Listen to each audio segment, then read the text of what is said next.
Bienvenidos al curso de fotografía digital de Visual Training. Para hacer una buena fotografía no es suficiente con tener nociones de composición y controlar el diafragma y la obturación. Es necesario tener un profundo conocimiento de nuestra cámara digital para así aprovechar al máximo todas sus funciones. Si además entendemos cómo es el proceso de captura de una imagen digital, estaremos mucho más cerca de conseguir la imagen que queremos y no la que quiere el automatismo de nuestra cámara. A continuación veremos cómo funciona nuestra cámara digital. Eso sí, será con un lenguaje sencillo y con ejemplos prácticos. Prestaremos atención a los conceptos más importantes como son el ruido, la resolución o los formatos. Veremos cómo se forma el color dentro de nuestra cámara digital o qué son los sensores o los captadores. Así pues, comienza el curso de Visual Training sobre la cámara digital.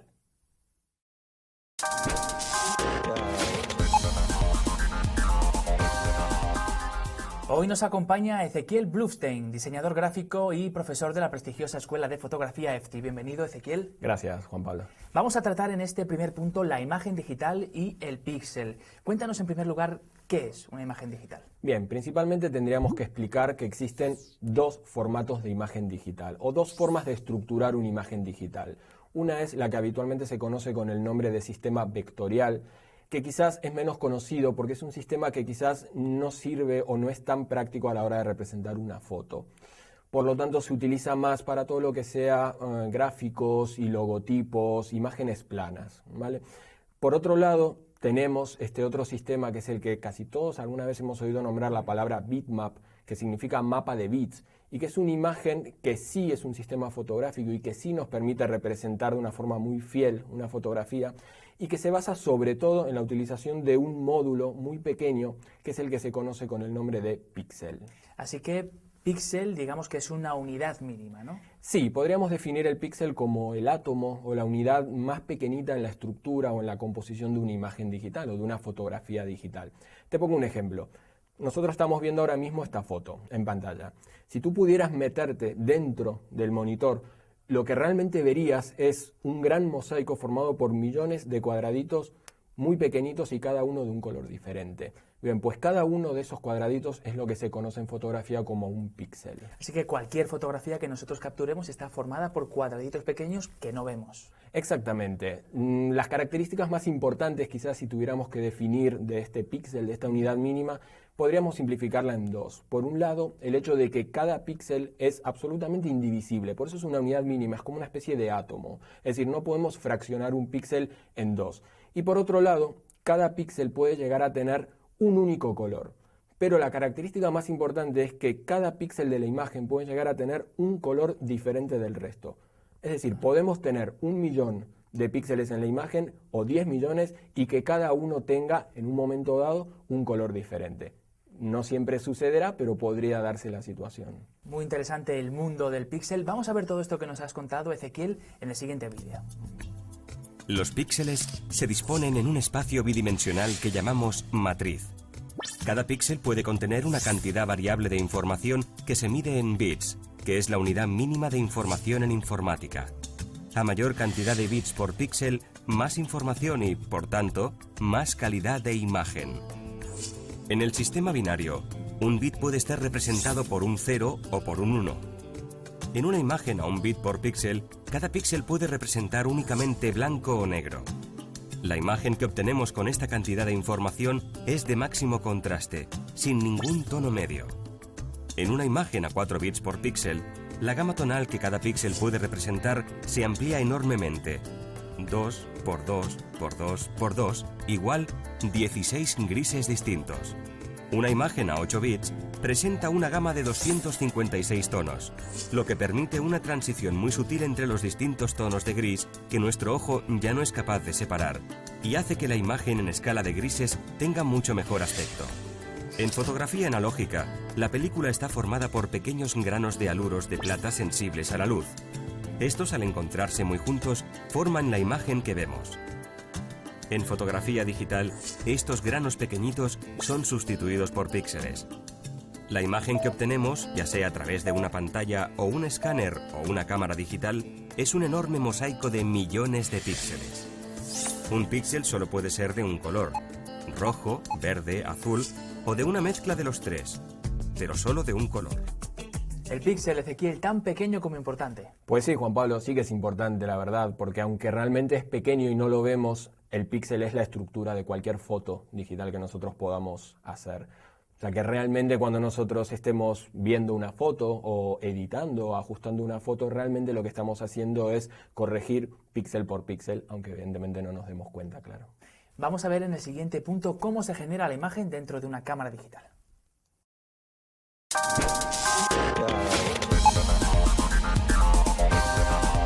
Sensores y conversor analógico digital. Decíamos, Ezequiel, que vamos a ver cómo se formaba la imagen dentro de una cámara digital. ¿Cuál es el proceso? Bien, principalmente si tuviéramos que establecer una estructura básica en la formación de la imagen digital, tendríamos que hablar sobre todo de tres partes. Es decir, una vez que la luz atraviesa el objetivo de la cámara, hay sobre todo tres bloques que son, por un lado, el sensor o captador de la cámara, por otro lado, lo que es el conversor analógico digital y por otro lado, el almacenamiento. Es decir, el primer paso, que es el sensor, se encarga de recibir la luz como tal y transformar esas señales lumínicas en información eléctrica, es decir, en cargas eléctricas. Esas cargas eléctricas podríamos decir que viajan hasta este otro dispositivo que es el conversor, conocido como DAC, que se encarga de transformar esas señales eléctricas en información digital, es decir, en información en código binario, básicamente para que nos entendamos en unos y ceros. Y por último, este proceso de almacenamiento que implica el tener que guardar en algún sitio toda esta información para que podamos reutilizarla. Este proceso comienza con el sensor. ¿Qué es en sí un sensor? Pues el sensor en sí mismo es un chip, es un dispositivo electrónico muy pequeño que está, de alguna manera podríamos decir, reemplazando a lo que es el carrete o la película en una cámara analógica. El sensor está formado por una superficie fraccionada en millones de celdas muy pequeñitas. Cada una de estas celdas contiene un material que es fotosensible, es decir, un material que es sensible a la luz. Y lo que va a hacer es, de la cantidad de luz que reciba, cada una de esas celdas con su material sensible va a generar una pequeña señal eléctrica que por supuesto será mayor o menor dependiendo de la cantidad de luz que reciba. ¿Y hay varios tipos de sensores o hay uno solo? Bueno, principalmente hay dos tipos de sensores en el mercado que son los que se conocen con el nombre de CCD o CMOS, que principalmente son dos tecnologías, dos formas de fabricarlos bastante diferentes entre sí y que cada uno tiene, pues, como todo, sus ventajas y sus desventajas. Pues vamos a ver en el siguiente vídeo todo lo que nos has dicho, pero un poquito ampliado y por supuesto de una manera más visual. Conversor analógico digital. En la fotografía digital, el sensor electrónico es el equivalente del carrete convencional.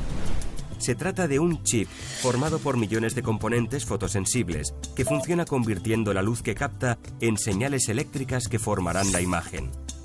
Cada uno de los elementos fotosensibles del sensor se denomina píxel, Picture Element. El número de píxeles del sensor se suele medir en millones de píxeles o megapíxeles. A mayor cantidad de megapíxeles, mayor posibilidad de imprimir o visualizar fotos a tamaños más grandes con pérdidas de calidad menores. Una resolución de 2 megapíxeles se suele considerar la mínima para la impresión de fotografías a tamaño 10 por 15 centímetros. En cuanto a la tecnología de los sensores, las más extendidas actualmente son sensor CCD. Es el más extendido tanto en fotografía como en vídeo. Sensor CMOS, que va ganando popularidad gracias a su menor consumo de energía y su menor coste de fabricación. Sensor de imagen CCD. El sensor CCD o dispositivo de carga acoplada es uno de los más comunes y utilizados en la imagen digital. Proporciona buena calidad de imagen. Sin embargo, su coste es elevado por su complejo proceso de fabricación, lo que encarece las cámaras que lo llevan. Para su funcionamiento, el CCD necesita de un chip externo denominado conversor analógico digital, que es el que se encarga de convertir los datos de cada píxel en datos binarios, para que nuestro ordenador los pueda leer. Sensor de imagen CMOS. El sensor CMOS, o sensor semiconductor complementario de óxido metálico, presenta varias ventajas respecto al sensor CCD. El CMOS puede integrar muchas funciones y procesos, tales como comprimir fotografías o cambiar datos analógicos a digitales, mientras que en el CCD estos procesos se realizan fuera del chip. A su vez, también consume mucha menos energía, evitando que alcance una temperatura excesiva, lo que le confiere mayor duración. Una cuestión particular es que los sensores de imagen no pueden captar las imágenes en color, son monocromos, es decir, solo pueden memorizar la intensidad de la luz, pero sin color. Para captar la imagen en color se necesitan varios sistemas de filtros rojos, verdes y azules delante de cada píxel en el sensor. Ya sabemos cómo se genera la imagen, pero no hemos visto ese último paso del proceso, el almacenamiento. Bueno, pues eso, si te parece, lo vemos en el próximo punto. Pues lo vemos ahí, hablaremos de buffer y memoria.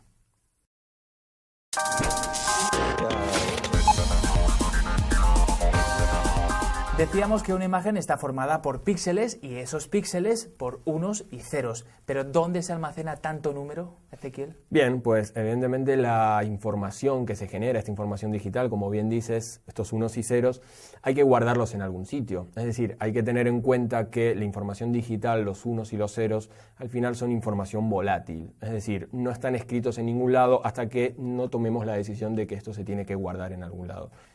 Sí, te iba a decir que buffer y memoria, este es el título de este punto. La memoria nos suena, pero el buffer quizá menos, ¿no? Bien, pues podríamos decir que el almacenamiento de la información digital dentro de la cámara se produce en dos instancias. Es decir, en una instancia previa, que es esto que tú me preguntas, que es el buffer, que es como una especie de almacenamiento muy rápido. Es decir, cuando uno dispara una foto, o si uno, por ejemplo, utiliza modos de la cámara que sacan muchas fotos en un segundo, toda esa información, al generarse tal volumen de unos y ceros, de alguna manera hay que guardarlo en algún sitio que sea un sistema muy rápido. Es decir, se tiene que poder almacenar de una manera casi inmediata. Pues para eso existe el buffer. No es una memoria excesivamente grande, pero sí permite grabar información a una velocidad muy, muy rápida. La memoria ya nos suena más, son las típicas tarjetas que Exacto, podemos ver aquí. sí, estas tarjetas que podemos ver aquí, por ejemplo, son dos modelos de tarjetas de memoria que son las que utilizan sobre todo la gran mayoría de las cámaras digitales. Sobre la tarjeta, pues hay varios tipos, ¿no? Hay varios tipos, es un mundo muy grande, tenemos de diferentes formatos, de diferentes tipos de fabricación. Todas se basan en un mismo estándar, que es el tipo de memoria que utilizan. Esto quizás suene un poco raro, pero esto es lo que se conoce como la memoria flash. Es decir, es un tipo de memoria de una velocidad de lectura y escritura bastante rápida y todas las tarjetas, por más diferentes de marcas o modelos que sean, todas se basan en el mismo tipo de memoria. Para ver de una manera más clara todo lo referente a la memoria, os hemos preparado el siguiente vídeo. El buffer es la memoria de la cámara reservada para el almacenamiento temporal de información digital mientras que está esperando ser procesada. Una vez se ha finalizado la captura de la imagen, se traslada a la tarjeta de memoria. La tarjeta de memoria se caracteriza porque se puede borrar y reutilizar. Se puede sacar de la cámara e introducirse al ordenador o directamente a la impresora. Existen diferentes clases de tarjetas. Algunas de ellas pueden almacenar diferentes tamaños de archivos, dependiendo de la capacidad de cada una y del precio de adquisición. Las clases de tarjetas de memoria flash más comunes son Compact Flash y Secure Digital Card, SD. Las tarjetas Compact Flash son unas de las mejores del mercado, ya que presentan todos los tamaños y a un precio muy competitivo por megabyte de almacenamiento. Es considerada la tarjeta de los profesionales por su alta capacidad de almacenamiento de datos y velocidad en lo que respecta a la escritura de información. Secure Digital Card, SD, se caracteriza porque presenta un tamaño muy reducido. Su formato y su coste razonable la hacen muy popular. Se puede utilizar las tarjetas SD en todos los aparatos electrónicos tales como reproductores de MP3, teléfonos o cámaras de foto digitales. Así que, Ezequiel, estos dos son los dos tipos más comunes de tarjetas. Sí, más. efectivamente, son los dos más comunes, el tipo SD y el tipo Compact Flash, pero vale aclarar que no son los únicos y también es importante aclarar que realmente uno no siempre elige qué tipo de tarjeta quiere utilizar. Es Así decir, que yo no puedo decir, bueno, yo voy a utilizar ahora pues esta, o esta que es más pequeña. No exactamente. Realmente quien decide qué tipo de tarjeta podemos utilizar es el fabricante de la cámara.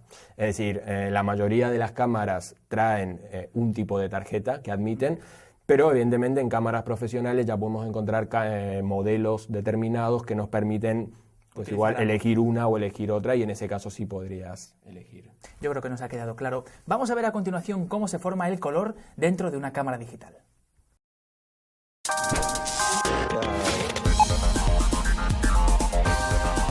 Vamos a hablar del color, de cómo se forma el color dentro de la cámara digital. ¿Es un proceso único, Ezequiel? No, realmente en la formación del color existen sobre todo dos procesos o dos grandes formas de componer color, por llamarlo de alguna forma. Uno de los sistemas es el que se conoce habitualmente con el nombre de síntesis aditiva, que es básicamente, para entendernos, la posibilidad de formar color a través de luz, es decir, a través de la mezcla de diferentes luces. Este sistema sobre todo es el que se utiliza en sistemas de reproducción, como puede llegar a ser, por ejemplo, la cámara o el monitor que tenemos aquí o un televisor, etc. Y el otro sistema, que es el que se conoce como síntesis sustractiva, que se basa en todo lo contrario, es decir, en sustraer luz, y principalmente es el sistema que se utiliza para imprimir. Es decir, todas las impresoras que vayamos a utilizar se van a basar en este sistema que se conoce con el nombre de CMYK y que se basa en impresión a través de estas 4 tintas. Así que el aditivo para captar las imágenes para la reproducción y el sustractivo para la impresión. Sí, podríamos definirlo de esa manera perfectamente. Bueno, pues vamos con el aditivo, que es el que nos interesa para la captación de imágenes, para la reproducción. Bien, pues en el sistema aditivo se basa sobre todo en la formación del color a partir de la sumatoria de luces. Es decir, partimos normalmente de ausencia de luz, y lo que vamos a hacer es trabajar con 3 luces principalmente, que son los que se conocen como los 3 colores primarios, es decir, el rojo, el verde y el azul. De ahí el famoso RGB que todos alguna vez hemos oído nombrar. Bien, pues el RGB se basa sobre todo en la posibilidad de poder mezclar diferentes colores primarios y formar o bien otros colores o bien infinidad de colores según la cantidad de color que metamos de cada uno de estos, o bien formar blanco con la mezcla de los 3 colores, o formar negro cuando los 3 estén ausentes. Muy bien, pues Ezequiel, como siempre hacemos en los cursos de Visual Training, vamos a apoyar todo lo que nos has dicho con un vídeo en el que vamos a ver todo un poquito más claro. En las cámaras digitales, la imagen en color se forma por la combinación o superposición de 3 matrices de píxeles RGB: rojo, R, verde, G y azul, B. Cada píxel se forma por la suma de información de estos 3 canales de color. Este dato se denomina profundidad de color. Vamos a explicar la formación del color en el modo RGB con más detalle. Como ya sabemos, las imágenes digitales están formadas por miríadas de píxeles cuadrados. Cada uno de estos píxeles se ilumina de un único color, de entre una gama inmensa de ellos. Una vez todos en pantalla, la imagen se reconstruye y aparece frente a nosotros. Pero los colores en el ordenador se crean utilizando 3 componentes básicos: rojo, verde y azul. Mezclando estos 3 colores básicos podemos obtener algunos otros, como por ejemplo, rojo más verde igual amarillo, o rojo más azul igual violeta. Para crear el color blanco, por ejemplo, el ordenador junta los 3 colores básicos al máximo de su potencia. El color negro es el más fácil de crear de todos, pues resulta simplemente de no añadir ningún color a la mezcla. Ya que sabemos que el blanco es la presencia absoluta de los 3 colores básicos y el negro es la ausencia absoluta de estos, podemos adivinar que los grises se forman juntando cantidades iguales de rojo, verde y azul. Para crear un gris que esté justo a medias entre el negro y el blanco, un gris 50%, juntaremos un 50% de rojo, un 50% de verde y un 50% de azul. ¿Cómo guarda el color el píxel? El bit y el color. La profundidad de color estima los valores que puede llegar a tener cada píxel que forma la imagen. Si tiene más cantidad de bits por píxel, tendrá más colores, mayor resolución de imagen y mayor tamaño de archivo. Un píxel puede tener 1 bit blanco o negro, 8 bits de color y 256 matices de color. Escala de grises, 24 bits de color. Imágenes en color RGB, 32 bits de color. Imágenes en color CMYK para impresión. La imagen digital puede ser en escala de grises o en color. La imagen digital que utiliza un solo bit para definir el color de cada píxel solamente podrá tener 2 estados de color, el blanco y el negro. 8 bits, escala de grises. Con 8 bits se muestra una imagen de 256 tonos de grises diferentes. Esto es comparable con una imagen tradicional en blanco y negro. 24 bits de color RGB. Una imagen digital en color se crea con los parámetros en RGB por la famosa síntesis aditiva del color rojo, verde y azul. Si anteriormente necesitábamos 8 bits para captar una imagen de 256 tonos de un solo color, ahora precisamos 8 bytes. Es decir, 24 bits para llegar a representar el tono adecuado a cada píxel de la fotografía en color. 8 bits de color rojo, 8 bits de color verde y 8 bits de color azul. Así que cada puntito de la imagen está formado por 3 colores mezclados en diferentes cantidades. Exacto, cada punto de color que nosotros vemos en una foto realmente está formado por una determinada cantidad de rojo, una cantidad de verde y una cantidad de azul. Es decir, son 3 píxeles, pero superpuestos, con lo cual nosotros lo que vemos es un único píxel con la mezcla de estos 3 colores. ¿Y qué pasa con el blanco y negro? ¿Qué pasa con la escala de grises que veíamos en el vídeo? Bueno, pues aunque la foto esté formada o estructurada en rojo, verde y azul, realmente si estas 3 luces fueran exactamente iguales, es decir, si el rojo, el verde y el azul tuvieran exactamente la misma intensidad, el resultado, lo que nosotros veríamos no es ningún color, es decir, veríamos un valor de gris. Con lo cual nosotros podemos formar perfectamente a partir de rojo, verde y azul imágenes en blanco y negro o más correctamente dicho en escala de grises. ¿El blanco cuándo se formaría? Pues el blanco se forma cuando las 3 lámparas, la roja, la verde y la azul, están encendidas a su máximo de potencia y ya que estamos, podríamos decir que el negro se forma en la ausencia de las 3 luces, es decir, el negro habitualmente es ausencia de luz. Vamos ahora con otro concepto también muy importante, la resolución.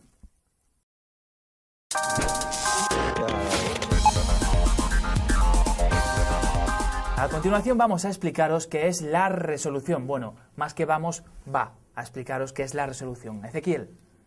Bien, principalmente hay que hacer algunas aclaraciones sobre el tema de la resolución, sobre todo porque es un término o es un concepto que se utiliza mucho y cada vez más en este mundo de la fotografía digital. Existen diferentes tipos de resoluciones, es decir, existen resoluciones en diferentes partes del proceso de la formación de una imagen digital. Entonces, principalmente podemos encontrar 2 tipos de resoluciones, que son, por un lado, la resolución de la cámara y por otro lado, lo que es la resolución de impresión. Es decir, cuando imprimimos, por ejemplo, en la impresora que tengamos en nuestra casa, qué tipo de impresión queremos generar, con cuánta tinta y demás. Vale, pues vamos con la que nos interesa, la resolución de cámara. ¿Cómo obtenemos? Bien, la resolución. Sí, pues la resolución de la cámara está dada sobre todo por el sensor que traiga la cámara. Es decir, habíamos dicho en otro capítulo que el sensor estaba formado por una retícula, por una especie de mosaico de millones de celdas pequeñísimas y que cada una de esas celdas se convierte a posteriori en la imagen ya formada en un píxel. Pues la resolución de cámara está dada por la cantidad de celdas o píxeles que traiga el sensor. Te pongo un ejemplo sencillo. Si tuviésemos un sensor, por ejemplo, que tenga solo 10 celdas a lo ancho por 6 a lo alto, 10 por 6, 60, diríamos que la resolución de nuestra cámara o de nuestro sensor es de 60 píxeles. Por supuesto que nosotros podríamos pedirle a la cámara a la hora de hacer la foto que nos dé 60 píxeles o también podríamos decirle que nos dé 30, 15 o algún número inferior o incluso superior. Bueno, hay otros conceptos interesantes acerca de la resolución que les mostramos en el siguiente vídeo. La resolución total de una imagen digital se obtiene multiplicando su anchura por su altura en pantalla. Por ejemplo, la imagen de 1200 por 1200 píxeles es igual a 1.440.000 píxeles, que expresado en megapíxeles es igual a 1,4 megapíxeles. Resolución de impresión, puntos por pulgada o píxeles por pulgada. La resolución de impresión es la relación entre las dimensiones digitales de una imagen y las físicas que tendrá una vez impresa sobre papel. La resolución se mide en puntos por pulgada o píxeles por pulgada. O lo que es lo mismo, el número de píxeles que hay en una pulgada, medida que equivale a 2,54 centímetros. Existen diferentes resoluciones dependiendo del trabajo o destino de la imagen. Se recomiendan las siguientes. Imágenes para visualizar en pantalla de ordenador o colgar en Internet, 72 puntos por pulgada. Imágenes para impresión, 150 puntos por pulgada como mínimo, pero se aconseja los 300 puntos por pulgada que dan óptimos resultados. Pixelación. Cuando se usa una resolución demasiado baja para imprimir una imagen, se produce el fenómeno de la pixelación, imprimiéndose unos píxeles de gran tamaño que dan a la imagen un aspecto de poca definición. En las cámaras digitales, la resolución se modifica a través del menú, el cual puede variar dependiendo del modelo de cámara que estemos utilizando. En la siguiente tabla podemos ver las distintas resoluciones que podemos encontrar en una cámara digital y cuáles son las más apropiadas, dependiendo del uso que vayamos a hacer de la fotografía obtenida. 6 megapíxeles o mayor. Con esta resolución podremos obtener copias de gran calidad en tamaño A3 o incluso mayores. 3 megapíxeles. Este tamaño de imagen es suficiente para imprimir fotografías en tamaño A4. 2 megapíxeles. Suficiente para imprimir copias en tamaño A5. Menos de 1 megapíxel. Este tamaño no está recomendado para impresión. En cambio, las reducidas dimensiones de este tipo de archivos hacen que sea ideal para visionar las imágenes en un monitor o enviarlas por internet. Entonces, Ezequiel, ¿tener más resolución, más píxeles, implica tener más calidad? Bueno, no necesariamente, Juan Pablo, porque realmente hay que tener en cuenta que tener mayor cantidad de píxeles no siempre implica que el sensor sea realmente bueno o que la foto que vayamos a obtener sea mejor solo por tener más cantidad. Es decir, hay otros factores que influyen en la calidad de la imagen, como por ejemplo el tipo de sensor que estemos utilizando o como por ejemplo el tamaño del sensor. Con lo cual no hay que creer que por tener mayor cantidad de megapíxeles la imagen necesariamente va a ser mejor. Aunque sí vale aclarar que el hecho de tener mayor resolución de cámara nos va a permitir en un futuro poder mandar a imprimir esa foto a un tamaño mayor con una menor pérdida de calidad. Eso sí realmente nos lo va a determinar la resolución de la cámara o tener una resolución mayor, pero vale aclarar que no necesariamente más megapíxeles implican más calidad. Pues con esto, Ezequiel, cerramos este punto y vamos con el siguiente, formatos de imagen.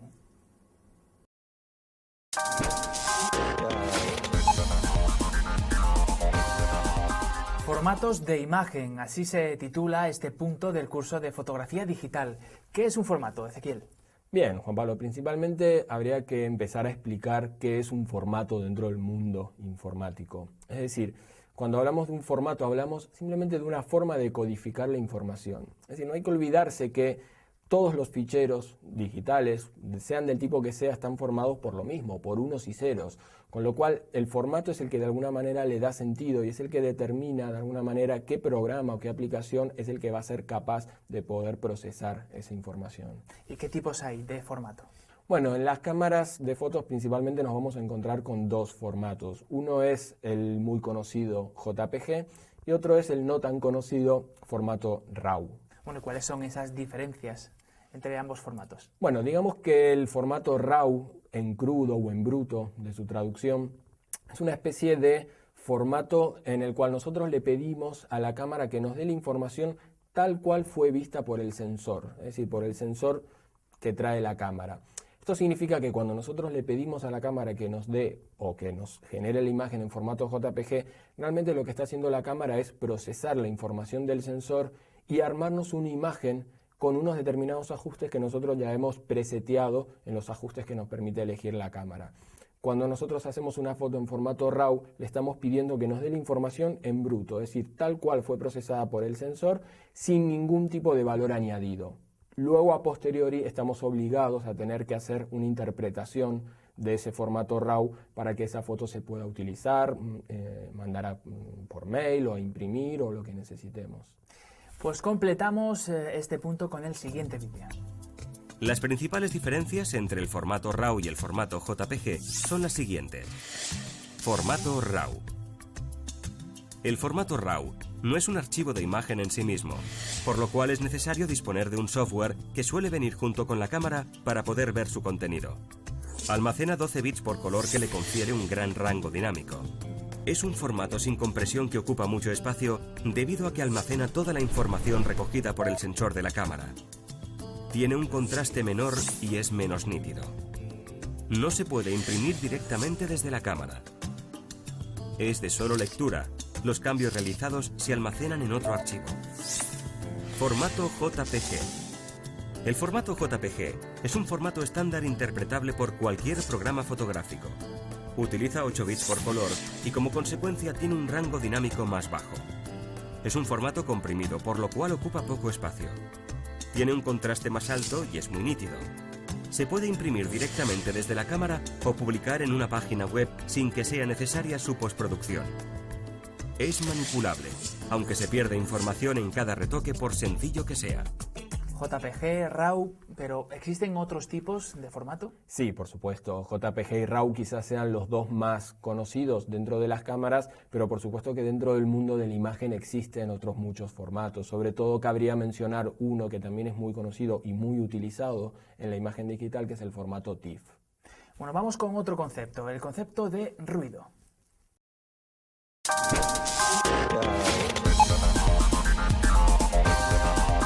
La palabra ruido no tiene en fotografía el significado que habitualmente le damos, no es ningún tipo de estruendo.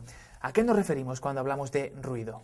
Bien, ruido en fotografía habitualmente hace mención a esa especie de texturado o de granulado que muchas veces encontramos sobre las fotos. Muchas veces se traduce en una especie de granitos o de puntitos de color desparramados con cierta aleatoriedad por toda la foto. ¿Y qué causa el ruido? Bueno, realmente hay diferentes causas, hay diferentes motivos o situaciones en las que se puede provocar o incrementar el ruido. Algunas de las más comunes suelen ser el trabajo con sensibilidades altas, por ejemplo a 1600 ISO siempre vamos a tener más ruido que a 100. Algunos otros motivos podrán tener que ver, por ejemplo, con hacer largas exposiciones, por ejemplo, tomas de 2, 3, 10 segundos, por ejemplo, de duración, o situaciones, por ejemplo, en tomas nocturnas, o también nos vamos a encontrar en una toma diurna, por ejemplo, pero en una zona de mucha sombra, es donde suele potenciarse o es donde suele aparecer con más frecuencia este fallo. Vamos a ampliar en el siguiente vídeo lo que nos has dicho, Ezequiel, y además vamos a dar algunos consejos para evitar el ruido. Cuando hablamos de ruido de una imagen digital, nos referimos a esos puntos de color repartidos al azar, especialmente en las áreas de sombra y zonas monocolor. El ruido de las fotografías digitales es habitualmente comparado con el grano de la película fotosensible. El CCD está compuesto por una malla de celdas fotosensibles que contienen uno o más fotodiodos encargados de convertir la luz en una señal eléctrica para ser procesada como una imagen. Es decir, será convertida a datos numéricos que se almacenarán en forma binaria en la memoria de la cámara para dar origen a un píxel. Esta actividad eléctrica generará una cierta señal aún en ausencia de luz, generando datos al azar que originarán ruido. ¿Cómo evitar el ruido? Primero, emplear la sensibilidad más baja. Con el valor ISO más bajo, obtendremos las fotografías más limpias de ruido. Segundo, reducir o mantener los parámetros de saturación del color, contraste y definición que trae nuestra cámara por defecto en el caso de emplear valores de ISO altos. Tercero, evitar las exposiciones largas de más de 2 segundos y especialmente aquellas que superen los 10 segundos. Cuarto, proteger la cámara de las elevadas temperaturas y del sol. 10 grados centígrados más de temperatura de nuestra cámara puede significar doblar la señal de ruido. Quinto, bajar la resolución es una efectiva medida para reducir el nivel de ruido, especialmente con el uso de sensibilidades altas. Bueno, Ezequiel, ¿algo más que añadir acerca del ruido? Bueno, podríamos hacer un pequeño comentario, Juan Pablo, que tiene que ver con esta comparación tan habitual que suele hacerse entre el ruido de las fotos digitales y el grano de la película química, la fotografía tradicional. Sobre todo comentar que el grano y el ruido, si bien tienen causas muchas veces similares en cuanto a los motivos que lo originan, hay que comentar que el grano de la película de alguna manera está aceptado como parte intrínseca de la fotografía y tiene una aceptación estética, es decir, se considera parte de la fotografía, incluso muchas veces se busca y se genera. Quizás no sucede lo mismo con el ruido, es decir, el ruido se sigue viendo al día de hoy como un fallo que realmente todas las cámaras y todas las marcas intentan de alguna manera evitar. Muy bien, pues vamos con el siguiente punto.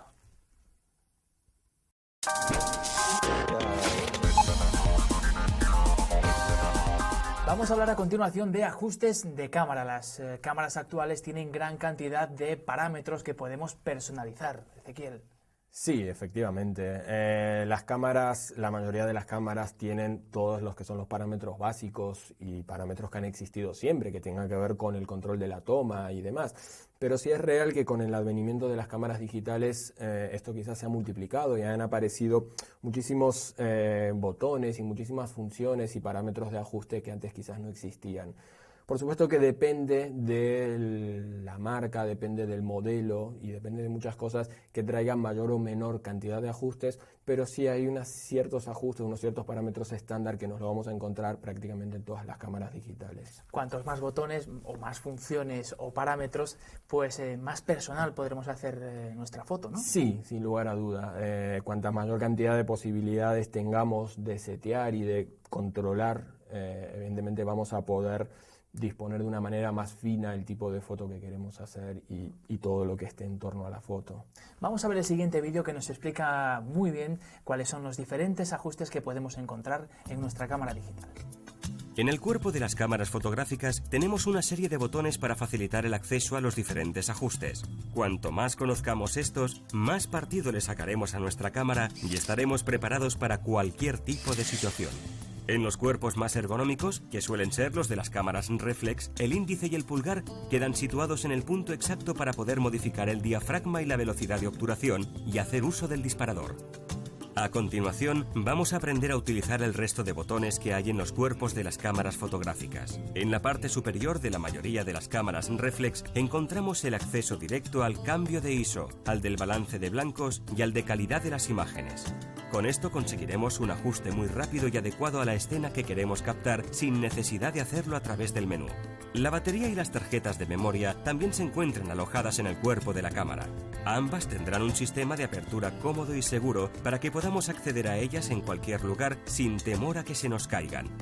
Es muy importante conocer la autonomía de estos dos elementos, pues es usual quedarse sin energía para el funcionamiento de la cámara o sin espacio de memoria.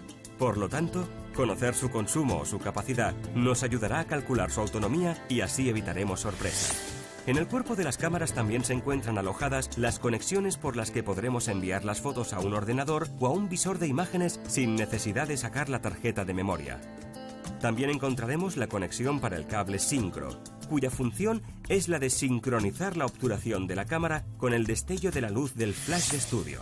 Las cámaras compactas tienen un flash incorporado y su activación viene determinada por el uso de los controles de flash. En cambio, las cámaras reflex suelen tener el flash oculto en la parte superior del cuerpo de la cámara, por encima del pentaprisma, para una mayor ergonomía. En la parte inferior de todas las cámaras encontramos una rosca hembra estándar para fijar en ella el trípode, muy necesario en gran número de ocasiones. Las cámaras digitales tienen una pantalla LCD en su respaldo, cuyo uso es doble. Por un lado, nos permiten el visionado de las imágenes que se van haciendo, y por otro, el manejo del menú. El menú controla prácticamente la totalidad de las funciones de la cámara. Se suele dividir en 4 apartados, que serán menú de reproducción, menú fotográfico, menú de configuración personal y menú configuración. El menú de reproducción permite configurar de manera personal todos los aspectos referentes al visor de imágenes, como borrar las imágenes, el tiempo de duración del pase de diapositivas o la visualización de la imagen una vez realizada. Con el menú fotográfico podremos personalizar la nomenclatura de los archivos fotográficos que vaya creando la cámara, así como elegir el espacio de color en el que se crearán las imágenes. También la calidad de la imagen, su tamaño y la sensibilidad ISO. Y por último, el menú de configuración personal permite adecuar todos los parámetros de la cámara de forma personalizada. En este menú, el fotógrafo podrá programar la cámara atendiendo a sus requerimientos para cada situación.